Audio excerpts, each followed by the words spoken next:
Josh Ryder, bridge manager and escrow officer here at Capital Title.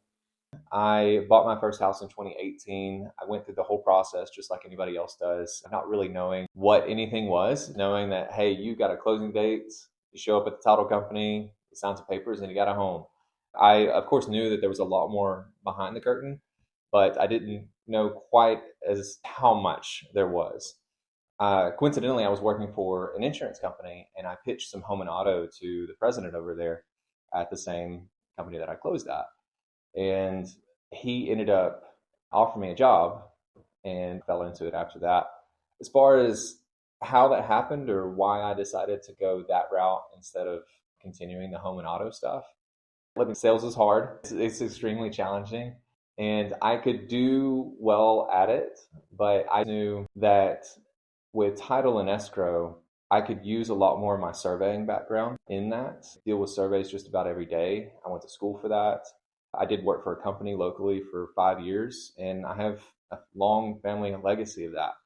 And so I hated that I didn't get to use any of that whenever I was selling insurance. And it was an easy fit after that. I've worked several jobs, but they all prepared me very well for this type of position. And ultimately, why I left surveying was a lack of human interaction.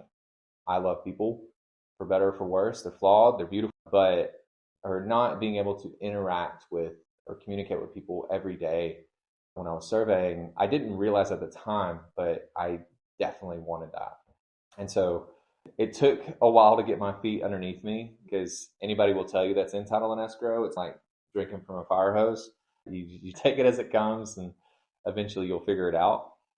Being able to use my surveying experience, being able to communicate, and that being my main goal every day is making sure that these people understand what's going on. It reminded me of when I closed in 2018 and not having any clue what was happening. I really didn't get a lot of explanation when I was at the closing table. And at the time, I didn't think anything of it. But it wasn't until after I got into the business and I was like, man, I don't want my people to feel that way. I don't want the people that I close to walk away and be like, what just happened? What did I just do?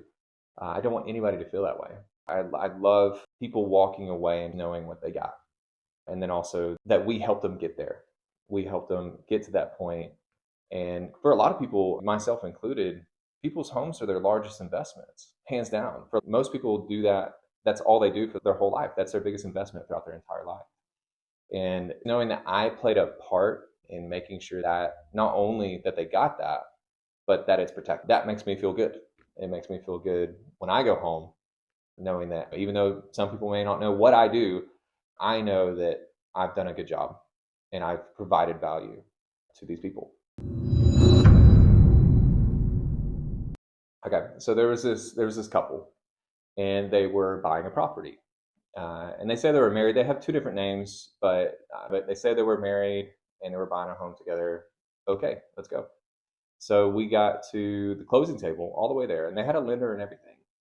And well, on one of the forms that we have, it's how long have you been married? And they gave me two different dates, and I'm like, how is that? Oh, we're married, but we're not married to each other. And so I beg your pardon.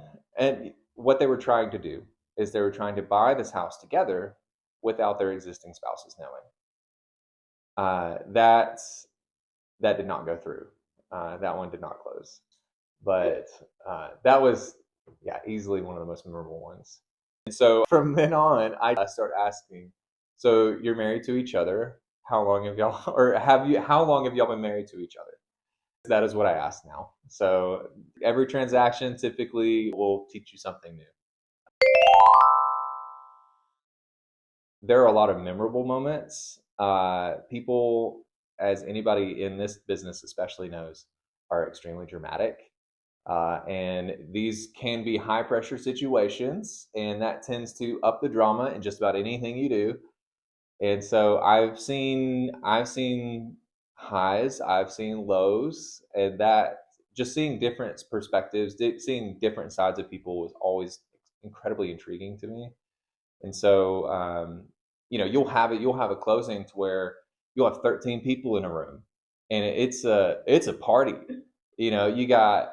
I mean, the only thing missing is champagne and party poppers. I mean, like literally, it's just wild.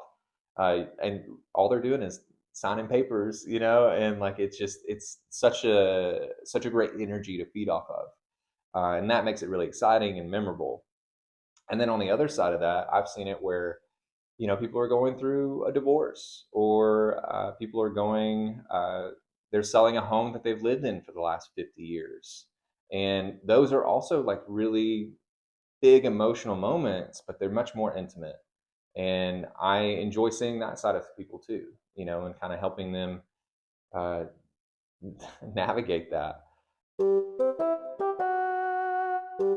So, my favorite way to recharge, I can't say relax. I'm a father of two boys under 4 years old. There is no relaxing for me, and I welcome that. I love my boys. I have a 3-year-old and a 4-year-old, and I'm having a baby girl in December. Extremely excited. I'm sure that's going to shake everything up. But point being, basically, as cliche as it sounds, anything I get to do with them is how I recharge my batteries. My wife included. My wife is my best friend. We have a photography business together, so that's a great outlet for us. And we honestly just homebodies. We really love spending time with each other, getting to share new experiences together with our boys and future girl. If I could describe my escrow style in 3 words: informative, calm, and solutions oriented. That's what I aim to be. I want people walking away knowing that I've done a thorough job and that they had a really smooth experience. And then ultimately, I was approachable, but I got the job done. I've only been with Capital Title a short amount of time. It's coming up on a year now that we've been open here in Tyler. I've been extremely impressed with how we handle our business, the communication that we have with our attorneys, with our underwriters, between each other in this building. We have a great energy here, and the main focus for all of us is to take care of our people, to effectively communicate and efficiently get the job done, get the file to the closing table. So if that sounds like something you want, a smooth, communicative process where the job is going to get done right, I highly encourage you to close with us, Capital Title. Me, Jared, and Patrick would love to see it.